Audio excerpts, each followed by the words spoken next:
500 MCQ suggestion বই থেকে এইবার আমরা কিছু এমসিকিউ প্রশ্ন দেখব। প্রথম প্রশ্নটা খেয়াল করি, কেরোসিনের বাষ্পায়ন নিচের কোনটির উপর নির্ভরশীল নয়? এক্ষেত্রে ঘনত্বের উপর নির্ভরশীল নয়, কারণ বাষ্পায়ন নির্ভর করে হচ্ছে চাপের উপর, ক্ষেত্রফলের উপর, উষ্ণতার উপরে, ঘনত্বের উপর নির্ভর করে না। তারপরে 0 ডিগ্রি সেলসিয়াস তাপমাত্রায় 1 কেজি বরফকে 0 ডিগ্রি সেলসিয়াস তাপমাত্রার পানিতে পরিণত করতে কি পরিমাণ তাপ লাগে? এইটাকে আসলে বাষ্পায়নের সুপ্ত তাপ বলে। এটাকে বলা হয় হচ্ছে বাষ্পায়নের সুপ্ত তাপ। তো বাষ্পায়নের সুপ্ত তাপ হচ্ছে 3,34,000 বা 3.34 × 10⁵ জুল। 3.34 × 10⁵ জুল। এটা মুখস্থই রাখবা। তারপরে যে তাপ তরলকে বাষ্পে পরিণত করে তাকে কি বলে? যে তাপ তরলকে বাষ্পে পরিণত করে সেটাকে কি বলে? সেটাকে হচ্ছে মূলত আমরা বাষ্পীভবনের সুপ্ত তাপ বলি। বাষ্পীভবনের সুপ্ত তাপ বলি। যেই তাপ তরলকে বাষ্পে পরিণত করে তাকে কি বলে? তাকে বাষ্পীভবনের সুপ্ত তাপ বলে। তারপরে আসো, বাষ্পায়ন সর্বাধিক হবে কখন? তরলের উপরিভাগের ক্ষেত্রফল বেশি হলে। ক্ষেত্রফল যত বেশি হবে বাষ্পায়ন তত দ্রুত হবে। তরল এবং তরলের কাছাকাছি বাতাসের উষ্ণতা কম হলে না, উষ্ণতা বেশি হলে আসলে বাষ্পায়ন সর্বাধিক হবে, এবং তরলের স্ফুটনাঙ্ক কম হলে। তরলের স্ফুটনাঙ্ক কম হলে কম তাপমাত্রায় দ্রুত বাষ্পীভূত হবে। তার মানে অ্যান্সার হচ্ছে 1 আর 3। লেখচিত্র অনুযায়ী এই যে এখানে যে লেখচিত্র দেয়া আছে, বিসি ও ডি অংশে তাপের পার্থক্য সমান। খেয়াল করো, বিসি আর ডি অংশ, এখানে কিন্তু তাপ স্থির, পদার্থের অবস্থার পরিবর্তন হচ্ছে, তাপমাত্রা স্থির থাকতেছে।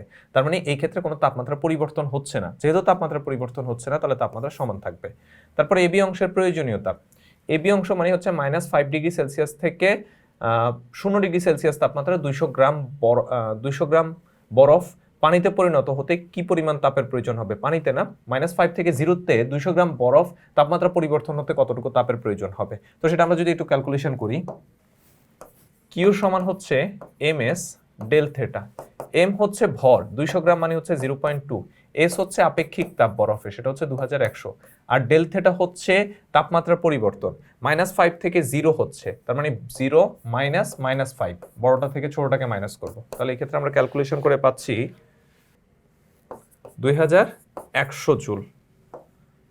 তাহলে এবি অংশে প্রয়োজনীয় তাপ হচ্ছে 2100 জুল। আর বরফ গলা পানিতে পরিণত হতে 6 মিনিট সময় লাগে।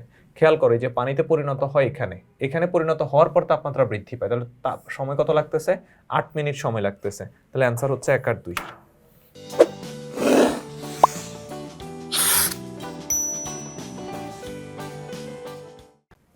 সেম টাইপ এখানে একটা লেখচিত্র দেওয়া আছে, সম্পূর্ণ বরফ গলতে প্রয়োজনীয় সময়। বরফ গলতে সময় হচ্ছে এই যে 0 থেকে 15 পর্যন্ত, এই সময় তাপমাত্রা পরিবর্তন হচ্ছে না, তাহলে এতটুকু পরিমাণ সময় হচ্ছে বরফ গলতে প্রয়োজন হয়। তার মানে 15 মিনিট সময় লাগে সম্পূর্ণ বরফ গলতে। তাহলে 30-এর অ্যান্সার হচ্ছে গ। এরপরে হচ্ছে বরফ গলা পানির তাপমাত্রা স্ফুটনাঙ্কে পৌঁছাতে প্রয়োজনীয় সময় কত? বরফ গলা পানির তাপমাত্রা স্ফুটনাঙ্কে পৌঁছাতে, যে বরফ গলা পানি হচ্ছে এখান থেকে স্ফুটনাঙ্কে পৌঁছাচ্ছে, তাহলে কতটুকু সময় লাগতেছে? 15 থেকে 35, মানে হচ্ছে 20 মিনিট সময় লাগতেছে। তাহলে অ্যান্সার হচ্ছে খ। সুপ্ত তাপ কোনটির পরিবর্তন ঘটায়? পদার্থের অবস্থান পরিবর্তন ঘটায়। পদার্থের অবস্থার পরিবর্তন ঘটায় মানে হচ্ছে কঠিন থেকে তরল বা তরল থেকে বাষ্পে পরিণত করে। তাপমাত্রা পরিবর্তন না করে পদার্থের অবস্থা পরিবর্তনকারী তাপকে কি বলে? এটাকে বলা হয় হচ্ছে সুপ্ত তাপ। নিচের কোনটি সঠিক? এখানে সঠিক হচ্ছে তরলের চাপ বেশি হলে স্ফুটনাঙ্ক বেড়ে যায়। মানে ওই যে আমরা প্রেসার কুকারের ব্যাপারটা পড়ি না, প্রেসার কুকারের ক্ষেত্রে কি হয়, এখানে চাপ বেশি থাকে বলে পানির স্ফুটনাঙ্ক বেড়ে যায়, তাই দ্রুত সিদ্ধ হয় বা রান্না করা সম্ভব হয়। তো তরলে চাপ বেশি হলে স্ফুটনাঙ্ক বেড়ে যায়, এটা সঠিক। আর বরফকে চাপ দিলে গলনাঙ্ক বেড়ে যায় না, বরফকে চাপ দিলে গলনাঙ্ক কমে যায়। এই জন্য আমরা ওই জানি যে 2 টুকরা বরফকে যদি হচ্ছে উপর থেকে কাটা হয়, কাটতে কাটতে নিচে গেলে হচ্ছে আবার জোড়া লেগে যায়, কারণ যখন চাপ প্রয়োগ করা হয় তখন গলনাঙ্ক কমে কেটে যায়, কিন্তু নিচে চলে গেলে চাপ অপসারিত হয় বলে আবার জোড়া লেগে যায়। তো বরফকে চাপ দিলে গলনাঙ্ক বাড়ে না, কমে যায়। চাপ বৃদ্ধির সাথে তাপমাত্রা বৃদ্ধির সম্পর্ক নেই, অবশ্যই আছে। আর গ্যাসকে চাপ দিলে গলনাঙ্ক কমে না। আচ্ছা, কোনটির উপর বাষ্পায়ন নির্ভরশীল নয়? বাষ্পায়ন নির্ভরশীল নয় হচ্ছে তরলের আয়তনের উপরে।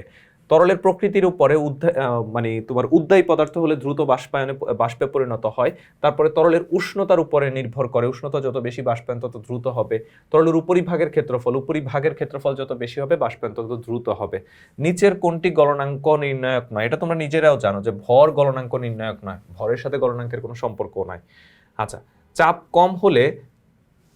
কম হলে কোনটি কমে যায়? চাপ কম হলে গলনাঙ্ক কমে যায়। এটা একটু আগে আমরা চাপ কম হলে কোনটি কমে যায়? চাপ কম হলে স্ফুটনাঙ্ক কমে যায়। আমরা একটু আগে আলোচনা করতেছিলাম যে চাপ বেশি হলে স্ফুটনাঙ্কের পরিমাণ বেড়ে যায় আর চাপ কম হলে স্ফুটনাঙ্ক কমে যায়। এরপরে দেখো নিচের কোনটি চাপ বাড়লে গলনাঙ্ক কমে যায়? এটা হচ্ছে বরফ। একটু আগে বরফের দুইটা টুকরার কাটার ক্ষেত্রে হচ্ছে বলেছিলাম যে তুমি যখন চাপ প্রয়োগ করে বরফের দুইটা টুকরাকে কাটবা, চাপ বাড়ার কারণে সেখানে গলনাঙ্ক কমে যায়, তাই বরফ কেটে যায়। কাটতে কাটতে নিচের দিকে যেতে থাকে, কিন্তু নিচের দিকে গেলে বরফের যেহেতু চাপ কমে গেছে তাহলে আগের উপরে বরফগুলো আবার জোড়া লেগে যায়। তো এই জন্য নিচের কোনটির চাপ বাড়লে গলনাঙ্ক কমে যায়? বরফের ক্ষেত্রে হচ্ছে চাপ বাড়লে গলনাঙ্ক কমে যায়।